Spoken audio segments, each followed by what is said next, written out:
Here are 10 great and easy platinum trophies for you to get during your trophy hunting career. Regardless if you're just beginning into this wonderful world or have been here for a long time already, there will hopefully be something for you in here. Coming up first, this may be a little obvious, but we have Astros Playroom and Astrobot 2. Astro's Playroom was a PS5 launch title which came pre-installed on all consoles on day one, and while at first it was essentially seen as a small tech demo to get you used to the new features of the controller, everyone very quickly realised that this game was actually incredible, and for a lot of us it would end up being the first platinum trophy that was earned on the PlayStation 5. The world, atmosphere and plethora of Easter eggs, bots and PlayStation themed collectibles are so much fun to get through, and the sequel, 2024's Game of the Year, Astrobot, takes the formula and improves on it in every single way. Neither of these platinum trophies are too difficult to achieve, with a 2 and 3 out of 10 difficulty respectively. Most trophies will be obtained by completing the campaign, and the remaining ones are miscellaneous and for collectibles. Continuing on with the trend of iconic PlayStation characters, next up we have Ratchet and Clank Rift Apart. Released in 2021, this is the newest current entry into the legendary Ratchet and Clank series, and Insomniac keep finding ways to make the series just as fun as the originals, more than 20 years after their original release. Ah, how far we've come.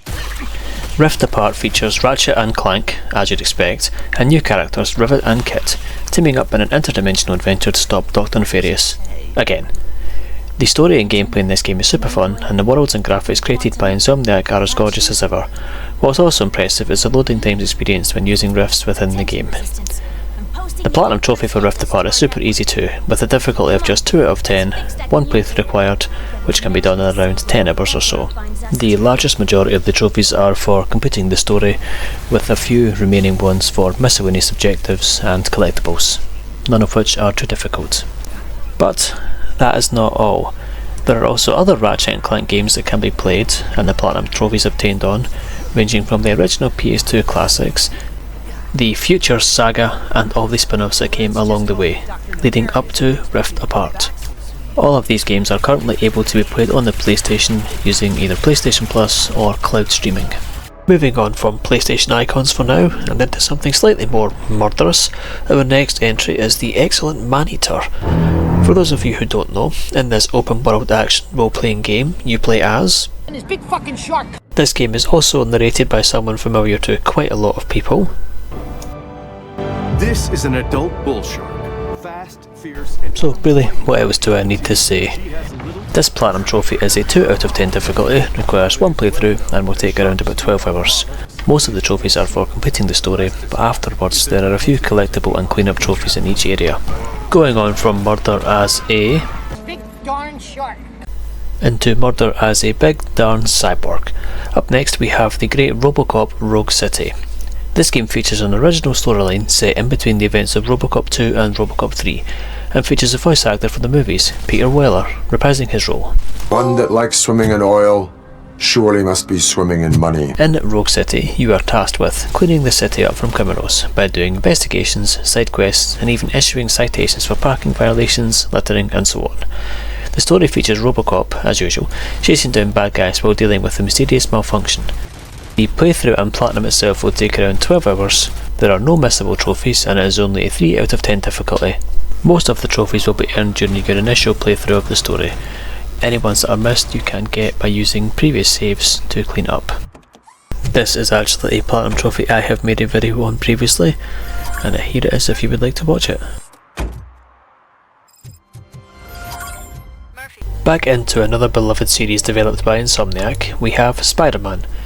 This new adaptation of the iconic character follows Spiderman in a massive and beautifully recreated New York as he fights against the superhuman crime lord, Mr. Negative, while he also partakes in other side quests, activities, and stops crimes all around New York City. The world Insomniac has created in this game is absolutely stunning. The combat feels fun and the story is really enjoyable too. I love my time in this game and spent countless hours just web swinging around the city, as it felt so satisfying to do. The platinum trophy for Spiderman is rated as a 3 out of 10 in difficulty, with only one playthrough required, and will take around 25 hours to complete. After completing the story you will likely have collectibles, side quests, and upgrade trophies to do, along with a few other miscellaneous ones such as purchasing all suits. Due to its popularity and easy trophy difficulty, Spiderman is the game with the most amount of Platinum Trophy achievers, with, as of this video, just under 435,000 people having achieved the Platinum Trophy. There have also been 2 other Spider-Man games released since this one: 2020's PS5 launch title Miles Morales, a spin-off from Marvel's Spider-Man, focusing on Spider-Man's protege Miles and his journey balancing his newfound powers with his normal life. This is a 3 out of 10 difficulty that will take around 20 hours to get through, but this does require 2 playthroughs to achieve the Platinum Trophy. There is also the sequel, 2023's Spider-Man 2, which enhances the story, world and gameplay originally set in Spider-Man and Miles Morales. With even better graphics and the ability to switch between Peter and Miles whenever you feel like, this game was an upgrade in essentially every single way, and the loading times between fast travelling are absolutely remarkable too. Spider-Man 2's Platinum Trophy is also a 3 out of 10 difficulty, but this time it only requires 1 playthrough and will take around 30 hours. But honestly, it will not feel like this, and if you're anything like me, you'll be itching to go right back into New Game Plus or continue playing after you're finished. Next up, we will go way back in time, specifically to 9th century Baghdad for Assassin's Creed Mirage. A welcome return to the series' roots, for some, with more focus on stealth, parkour and assassinations, rather than the role-playing elements of the newer entries. Due to these changes, this game is much smaller in scale and size than, for example, Valhalla, Trophy Hunters Can Rejoice. The trophy list for Mirage is not too difficult, coming in at a 2 out of 10 difficulty, with 1 playthrough required and about 25 hours playtime. After finishing the campaign, you should just have collectibles and upgrades left, along with a few miscellaneous trophies that aren't too difficult to get. That makes this a very easy and enjoyable Assassin's Creed Platinum to get if you would like to get one. Comparing it to the other recent RPG-like entries, you can see, well, not much changes in terms of difficulty. The playtimes required for the Platinums are significantly higher than they are for Mirage. However, if you would like a longer term Platinum to go for, I also highly recommend these too. Heading into something slightly different, next up is Wreckfest, a delightful, destructive racing experience where it's not just about winning the race, it's about surviving the carnage and taking it all opposition. With brutal tracks and glorious crashes, this game will keep you interested and amused throughout the entire duration of your Platinum Trophy experience. The Platinum Trophy for Wreckfest is rated around 3 out of 10 difficulty, with roughly 22 hours of playtime required and only 1 playthrough needed to unlock the trophies. There is 1 trophy tied to online multiplayer, but if you have a friend, this can be boosted in under an hour. All that is really needed for this Platinum Trophy is Career Mode plus challenges, 20 online wins, a collection and levelling trophies, plus a few miscellaneous trophies. The rest will come naturally to you during your playthrough. This game was an absolute blast, and there is also a sequel coming out in the future on PlayStation consoles too. Back into another newer beloved PlayStation series, we have Horizon Zero Dawn. This action RPG throws you into a post-apocalyptic world ruled by machines, little and large. You play as Aloy, a skilled hunter uncovering her past, while exploring a vast and beautiful open world. From snow-capped mountains to dense forests, Horizon Zero Dawn quickly became a fan favourite thanks to its unique setting, gripping story and smooth combat.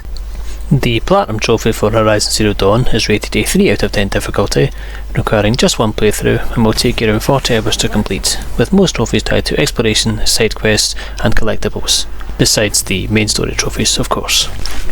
And in 2022 we got its highly anticipated sequel, Horizon Forbidden West, which expanded the world even further with new machines, richer environments and improved combat mechanics.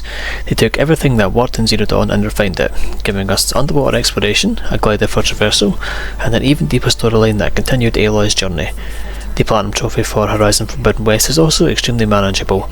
It is a 3 out of 10 difficulty, which can be done in 1 playthrough and will take 35 hours of gameplay to see everything through. Continuing on with more story and narrative driven adventures, I've decided to have this entry dedicated to the Telltale and Life is Strange series of games.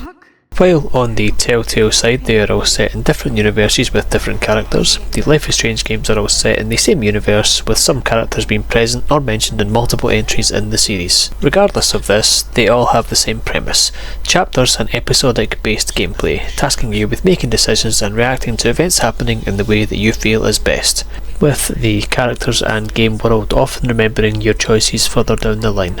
Throughout the years there have been incredible narrative driven adventures from both developers, from the amazing Telltale entries such as The Walking Dead, Tales from the Borderlands, The Wolf Among Us and Batman. There were originally more, but due to Telltale shutting down in 2019, these are unfortunately no longer purchasable. 2. The Life is Strange series. 1. Before the Storm. 2. True Colours and the recently released Double Exposure. These focus on characters who have special powers ranging from rewinding time, telekinesis and psychic empathy, the ability to read and feel others' emotions. These are all incredible games with extremely well written, emotionally driven stories that will leave you thinking of them long after you have finished. As you may expect, none of these games are particularly difficult to platinum. For the Telltale games, all of them are a 1 out of 10 in terms of difficulty. All trophies can be done in one single playthrough and will range from 8 to 12 hours to get through everything, as all of the trophies are simply for finishing each episode and chapter. The Life is Strange games follow the same process, with very low difficulties being 1 or 2 out of 10, 1 playthrough required and very small playtimes between 8 and 12 hours. The only difference being is that there are collectibles in these games which are extremely easy to find and easily obtainable due to chapter select for each chapter. There is also a definitive edition of the Telltale Walking Dead series released in 2019. This contains all 4 seasons of the game, 400 days DLC, plus the Michonne spin-off in one single release. Difficulty and playthroughs required still remain the same, however due to the larger amount of content, the playing time has increased to around 40 to 45 hours. Before I reach the final entry on this list, I thought I would be nice and add in a few quick bonus entries. Firstly, we have Call of Duty Modern Warfare, the 2019 reboot. This served as a reboot of the Modern Warfare series, and if you can get over the large install sizes, it is actually a pretty solid entry into the series, with the Platinum Trophy being a 3 out of 10 difficulty, around about 10 hours to complete, and can be done in only one playthrough. An initial playthrough and the veteran difficulty run is totally fine though. After the campaign you will only have some miscellaneous trophies to clean up. If you're a first person shooter fan, this is definitely a great shout for you. Up next we have Jak and Daxter, the Precursor Legacy. Another classic PlayStation series that definitely needs a proper remaster or a new game sooner rather than later. Jak and Daxter, the Precursor Legacy still holds up to this day. Having recently platinumed it myself in the PS5 version, it is still just as enjoyable as it was when I first played it. For this 3 out of 10 difficult platinum, you will only require one playthrough, which can be done in around about 10 hours. The majority of the trophies are for collectibles, which are Precursor Orbs, Power Cells and Scout Flies, most of which you would earn by doing the main story. After this, there are a small handful of miscellaneous trophies and you will be done. Which leaves us with our final entry on this list of easy and great platinum trophies. We have another beloved PlayStation classic, that being Spyro the Dragon in the Spyro Reignited Trilogy, a full remaster of the original Spyro games developed by Toys for Bob. Those of you who know me know that I love that little purple legend, so I was incredibly excited when this was announced, and loved every second of my playthroughs. The trilogy brings Spyro the Dragon back to life with gorgeous new visuals, updated vibrant worlds, and the same charm and personality that made the series such a hit on the original PlayStation way back when. In the first game in the series, Spyro the Dragon, you are tasked with rescuing all the dragons that have been frozen in crystal shells by Nasty Nork, while exploring colourful realms and also collecting gems. The Platinum Trophy is rated a 2 out of 10 difficulty, requiring one playthrough and will take around 8 to 10 hours. Once you have all the story and gem trophies sorted, you will only need a few quick miscellaneous trophies to be done with this Platinum. Next up is Spyro 2, Ripto's Rage, which builds on the first game with new abilities, minigames and a stronger focus on characters. It's another fun and straightforward platinum, sitting at a 3 out of 10 difficulty, with one playthrough needed and about 10 to 12 hours. This is the same as Spyro 1, complete the story, get 100% overall and then a few miscellaneous trophies and you will be done with this too. Finally, Spyro 3 Year of the Dragon. This game expands the formula even further, introducing new playable characters, larger levels and even more variety in the gameplay. While it's a little bit longer than the first two, this platinum is still very easy, rated 3 out of 10 difficulty, with one playthrough required and about 12 to 15 hours to finish. Just like the previous two Spyro games, complete the game and earn 100% of the gems. This will leave you with some miscellaneous trophies to do, and then all 3 of the platinum trophies will be yours. So, there we have it, 10, there or thereabouts, great and easy platinum trophies that you should have on the PlayStation. If there's any of these that you have, please feel free to let me know, or if there's any that you think should be added to the list, also please feel free to let me know. Please feel free to like, comment and subscribe, and thank you for watching.